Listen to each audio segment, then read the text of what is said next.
Dans cette nouvelle vidéo, qui est la quatrième de la série, nous allons présenter la solution, voilà, la solution Microsoft BI On-Premise. Donc, à travers ce use case, l'idée est de présenter comment on peut utiliser la solution euh, Microsoft BI On-Premise, Microsoft Data Analytics, afin de pouvoir récupérer des informations à l'intérieur de la solution Odoo pour pouvoir mettre à la disposition des utilisateurs un certain nombre de reporting. Donc, il y a des jeux de données afin de pouvoir alimenter leur reporting.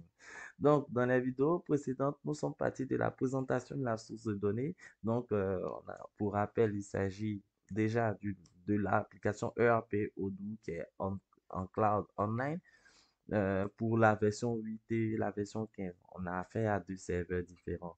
Ensuite, au niveau du périmètre entreprise, on a affaire à trois entreprises. Donc, il y a un serveur qui va loger une entreprise, le serveur W8 et le serveur V15, il est en multi-company, donc multi-entreprise, il va loger deux entreprises. Ensuite, périmètre métier, on s'est attaqué aux sales, les ventes notamment, les bons de commande, les devis et les bons de commande. Donc, à partir de ces sources de données, nous les avons ingérées à l'intérieur du serveur SQL, serveur intégration de service, afin de pouvoir récupérer les différentes informations, effectuer les différentes transformations, etc., etc., afin d'avoir vraiment le produit fini.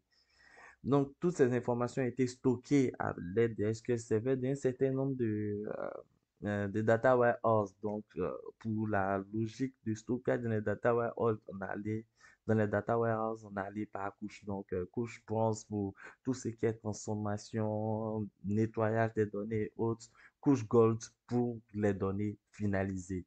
Ensuite, SSS va récupérer les informations de la couche gold afin de pouvoir mettre les analyses. Donc, il va les modéliser, mettre les connexions à l'intérieur des différentes données, du moins les connexions à l'intérieur des différentes tables de notre base de données, définir un certain nombre de mesures déjà précalculées afin de faciliter l'utilisation par l'utilisateur lambda et mettre ça à leur disposition.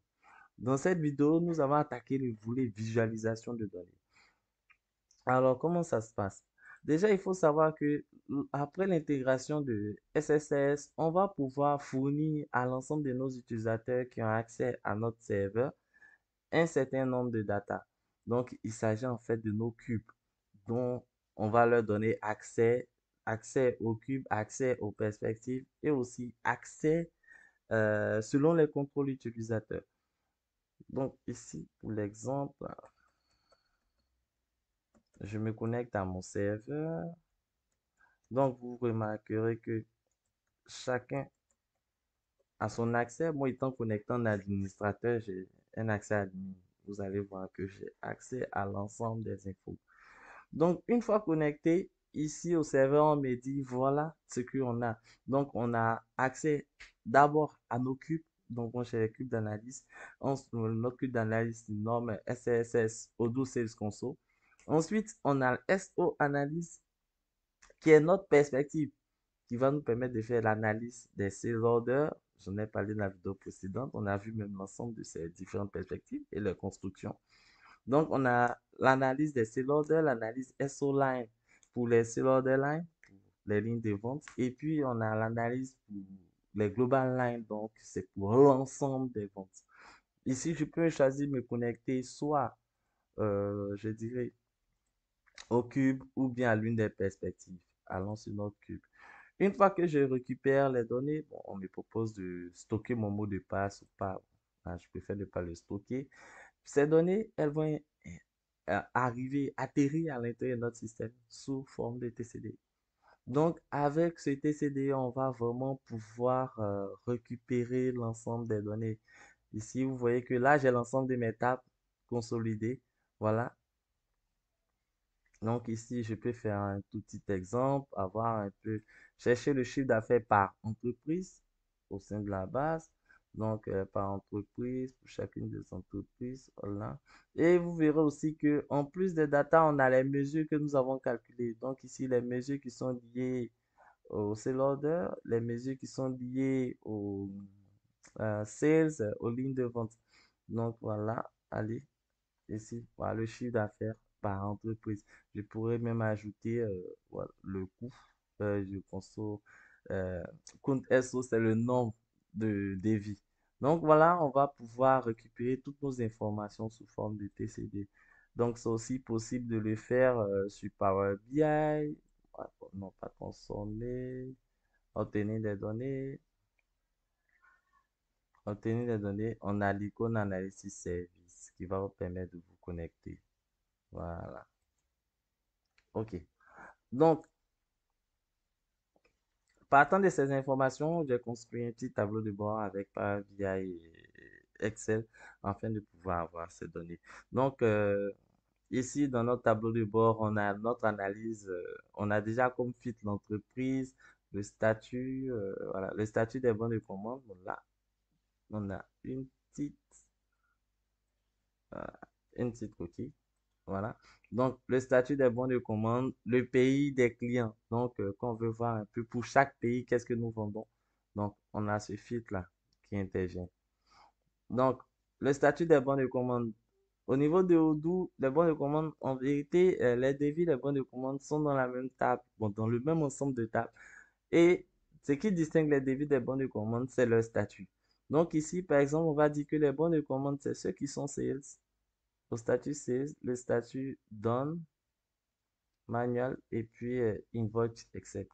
Ça, c'est les bons de commande. Chacun, au niveau du bon de commande, est un statut. Et il y a un statut assez spécifique en fonction du niveau de la facturation, bien de la livraison. Mais là, cancel, ce sont les bons de commande annulés. Draft, progress et sent, là, ce sont les bons de commande, du moins les devis qui sont en cours. Donc, vous voyez qu'on a vraiment cette possibilité-là de faire les filtres, les différentes analyses, je dirais zoom des zooms au niveau de nos informations. Donc, en termes de KPI, on a récupéré le chiffre d'affaires global, le nombre de devis, les remises accordées, la TVA facturée. Bon, c'est la TVA facturée sur les devis. Donc, il faut tenir compte de cela. Donc, on a aussi les ventes par entreprise. Ici, on voit clairement que des mois PSRL est la plus performante en termes de ventes. Mais les ventes par catégorie de produits, on se rend compte que les produits consommables, conçus en fait, sont les produits consommables, sont les produits les plus vendus, suivis derrière par les services, puis par les produits. Dans les ventes par équipe commerciale, on a l'équipe sales, l'équipe de Boaké, la zone Abidjan. Les zones vides, en fait, ce sont des données non affectées. Donc, ça permet de montrer ici, on pourrait rechercher pour savoir quelles sont les ventes sur lesquelles on n'a pas utilisé les types de produits ou quelles sont sur les ventes sur lesquelles on n'a pas affecté d'équipe commerciale ou bien de vendeurs. En vérité, on pourra récupérer tous ces vides-là afin de les réorganiser. Ça, c'est vraiment d'un côté contrôle qualité des données, data quality. Ici, avec les ventes par vendeur, on sait que le démo user, c'est notre plus gros vendeur, suivi de l'administrateur, etc., etc. Donc, en somme, on est parti de nos deux bases de données pour enfin d'arriver in fine à des données totalement unifiées qui sont disponibles sur Excel à l'utilisateur. Donc, on verra un peu dans comment on dit, un large déploiement où les gars de la comptabilité, ils ont leur cube de données, les gars de, je dirais, des sales, des opérations, de la RH ou au sein d'une organisation financière, une banque, où on a les gars des opérations qui ont leur cube de données, la conformité. Donc, en somme, une fois que le système il est bien mis en place, chaque département va avoir accès à ces cubes de données. Et on rappelle que la solution, elle est on-premise. Donc, vous avez vos serveurs, votre cloud, vous déployez la solution directement dessus. C'est un peu, en termes, le gros, je dirais, bon, on verra les avantages et les inconvénients tout à l'heure. Rapidement, j'ai fait un tour sur la version Power BI du même outil. Vous verrez qu'au niveau de Power BI, bon, c'est les mêmes indicateurs que nous avons récupérés. L'avantage, c'est qu'on utilise Power BI. Donc, en termes de data vis, on est beaucoup plus à l'aise. Et puis, je dirais, on a cette possibilité par BI de ramener notre modèle sémantique que nous avons récupéré dans SSS online. On pourrait le ramener dans Power BI Service. On a aussi un Power BI Report Server qui est un outil disponible aussi chez Microsoft qui vous permet d'avoir vos propres serveurs Power BI online, bon, avec ses limitations. Mais en termes de data vis et de présentation de données, à partir de SSS, on a plein de possibilités. On a aussi SSRS qui est la solution Reporting Server de Microsoft qui existe aussi déjà. Donc, on a vraiment beaucoup de possibilités en fonction de ce qu'on veut présenter au niveau des data. Ok, donc je pense que là, nous avons fait le tour au niveau de notre plateforme. Donc, pour finir, on va parler des avantages et des inconvénients de Microsoft BI On-Premise. Donc, on peut voir un peu comme, je dirais, dans les groupes, on peut distinguer clairement ici d'un côté les avantages, de l'autre côté les inconvénients. Mais face à face, organisé comme suit. En termes de coûts déjà, avec le on-premise, les coûts sont prévisibles. Donc, les coûts d'infrastructure de maintenance sont généralement fixes, prévisibles. Il n'y a pas de frais récurrents derrière dû à l'utilisation du cloud. Vous avez installé votre infrastructure pour la maintenance, l'entretien, les acteurs, les différents agents qui doivent s'occuper. Une fois que c'est étudié, c'est prévisible. On sait ce qu'on va dépenser chaque année. Il n'y a pas de frais récurrents derrière pour parler du cloud que vous louez chez quelqu'un. Vous êtes sur votre propre infra. Par contre, les coûts initiaux sont élevés. Donc, la mise en place d'une infrastructure on-premise, ça a nécessité clairement des investissements en termes de matériel. Donc, en termes de serveurs, on va parler d'une infrastructure assez large en termes de volumétrie de données. Donc, il faut savoir que vous devez avoir des serveurs quand même assez costauds, voire consistants. Donc, c'est vraiment en fonction du volume de données que vous gérez. Ensuite, il y a les licences logicielles. Donc, SQL Server, il y a les licences à payer. Et puis, les ressources humaines. Donc, il vous faudrait un bon data engineer, un bon data architecte qui maîtrise à fond l'ensemble de la solution pour pouvoir gérer avec son équipe tout le suivi. Ensuite, la sécurité, le contrôle des données. L'avantage, c'est que vos données sont stockées localement ou en cloud, sur votre propre cloud. C'est possible aussi avec des machines virtuelles online. Offrir un contrôle total sur la sécurité, la confidentialité et la conformité aux régulations internes. Donc là, vous allez avoir vos données stockées sur votre cloud.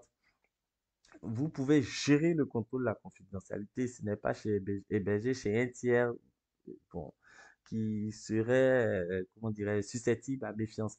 Vous avez vos propres données, vous gérez votre sécurité, vous gérez votre confidentialité, etc., etc. Par contre, à partir de ce moment, l'accès à distance peut être restreint. Mais bon, ça peut devenir aussi un avantage quand c'est restreint.